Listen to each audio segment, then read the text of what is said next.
વિચારો કે મોટા મોટા સામ્રાજ્યો બન્યા, ઊંડા ઊંડા તત્વજ્ઞાન લખાયા. એ બધું બન્યું એની પહેલાં શું હતું? બસ એક અવાજ, કોઈ મોટી ગર્જના નહીં ના, બસ એક ગણગણાટ, જાણે આત્માના કોઈક ઊંડા શાંત ખૂણામાંથી આવતો હોય.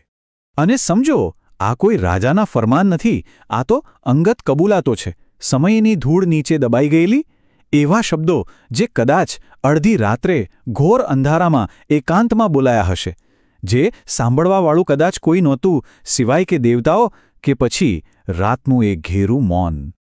3000 વર્ષ! વિચારો તો ખરા, આટલા લાંબા સમયથી માણસના દિલની આ કાચી, એકદમ અનફિલ્ટર્ડ અરજીઓ સચવાયેલી છે. એટલે જ આ કોઈ સામાન્ય ધર્મગ્રંથ નથી, એનાથી ઘણું વધારે છે. આ તો જાણે આપણા બધાના આત્માની એક સ્ક્રિપ્ટ છે, અને એની દરેક લાઈન ભય અને આશાની શાહીથી લખાયેલી છે.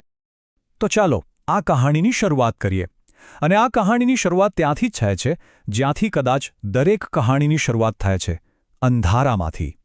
એ ભય અને આશંકાની પ્રાચીન દુનિયામાં જ્યાં બસ ટકી રહેવું, જીવતા રહેવું એ જ સૌથી મોટી પ્રાર્થના હતી. રાત પડે અને આપણું જાગૃત મન થોડું નબળું પડે ત્યારે આપણું જ મન આપણી સાથે દગો કરે છે, નહીં? એવા ભયાનક સપનાઓ બતાવે છે. તો આ જે શબ્દો છે, આ મંત્રો, એ ફક્ત એક ઢાલ નહોતી, ના, એ તો પોતાના જ મનની અંદર જે અદૃશ્ય દુશ્મન બેઠો છે ને, એની સામે પોતાની સત્તા પાછી મેળવવાનો એક પ્રયાસ હતો. પણ વાત ખાલી સપનાની નથી. આ લડાઈ તો એ અજાણી તાકાતો સામેની છે જેને આપણે ન જોઈ શકીએ, ના સમજી શકીએ. અને સાચું કહું તો આ એ જ ગભરાટ છે, એ જ ચિંતા છે, જે આજે પણ આપણા દિલમાં ઘર કરી જાય છે જ્યારે પણ આપણે ભવિષ્યના અંધકાર તરફ જોઈએ છીએ. આપણું શરીર કેટલું નાજુક છે ને, એક કાચના વાસણ જેવું. અને બીમારી એક અદૃશ્ય ઘૂસણખોર છે જે ક્યારે અંદરથી હુમલો કરી દે ખબર જ ન પડે.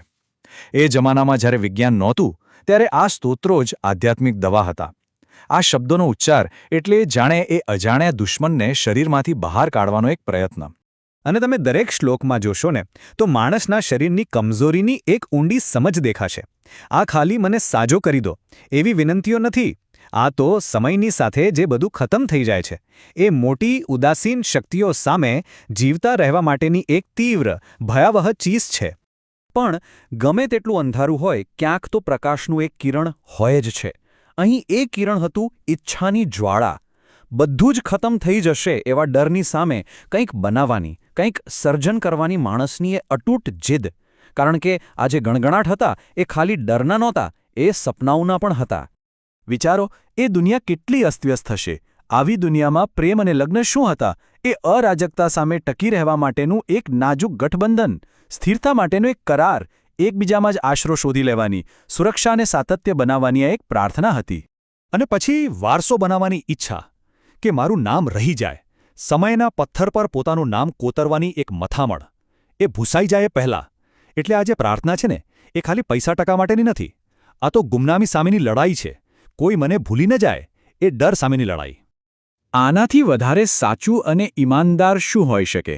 જો કોઈ અમરત્વ નથી માંગતું, બસ થોડો સમય, પૂરતો સમય, જાણે દેવતાઓ સાથે એક શાંત સોદો કરી રહ્યા હોય કે બસ થોડો વધુ સમય આપી દો.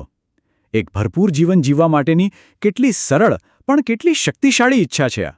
પણ ખરો ખતરો એ હંમેશા બહારના અંધારામાંથી કે શરીરની અંદરની બીમારીમાંથી જ નહોતો આવતો. ઘણીવાર એ ખતરો એક માણસનો ચહેરો પહેરીને આવતો હતો. અને બસ અહીં જ પેલો શાંત ગણગણાટ એક હથિયાર બની જાય છે. આ શબ્દો જાણે ઈર્ષ્યા અને શંકામાંથી ઘડાયેલા ખંજર જેવા છે. આ એક એવું યુદ્ધ છે જે શાંતિથી, અવાજ વગર, ફક્ત ગણગણાટમાં લડવામાં આવ્યું. આ તો એ સાયકોલોજીકલ વોરફેરના હથિયાર હતા જે અસલી યુદ્ધભૂમિથી ક્યાંય દૂર લડાતા હતા. અને અહીં આવીને રક્ષણ અને હુમલા વચ્ચેની જે પાતળી લાઈન છે ને, એકદમ ઝાંખી પડી જાય છે. એક માણસની સલામતી માટેની પ્રાર્થના બીજા માણસ માટે શાપ બની જાય છે. કોણ પીડિત છે અને કોણ અત્યાચારી એ ભેદ જ ભૂસાઈ જાય છે. છેલ્લે બસ એક જ વસ્તુ બચે છે, ટકી રહેવાની એક નિર્દય જીદ. તો શરીર અને દિલની આ બધી લડાઈઓ પછી શું બચે છે? હવે નજર અંદરની તરફ વળે છે, અને પછી ઉપરની તરફ. આ બધી અંધાધૂંધીમાં કોઈક અર્થ કોઈક પેટર્ન શોધવાનો પ્રયાસ શરૂ થાય છે. હવે જે શક્તિની શોધ છે એ અલગ છે. આ દુનિયાની આખી રમતમાંથી બહાર નીકળીને રમતના નિયમો સમજવાનો પ્રયત્ન છે. આ પૈસા કે જીતની તાકાત નથી. આ તો બ્રહ્માંડનું જે મૂળભૂત સત્ય છે એને જાણવાની, એને સમજવાની તાકાત છે. રોજિંદા સંઘર્ષોથી ઉપર ઉઠીને મન હવે સૌથી મોટા રહસ્યને ઉકેલવા માંગે છે. આ જાણે કે અસ્તિત્વની એક ડિટેક્ટિવ સ્ટોરી છે, જ્યાં આપણી ચેતના પોતે જ વાસ્તવિકતા શું છે એની તપાસ કરી રહી છે.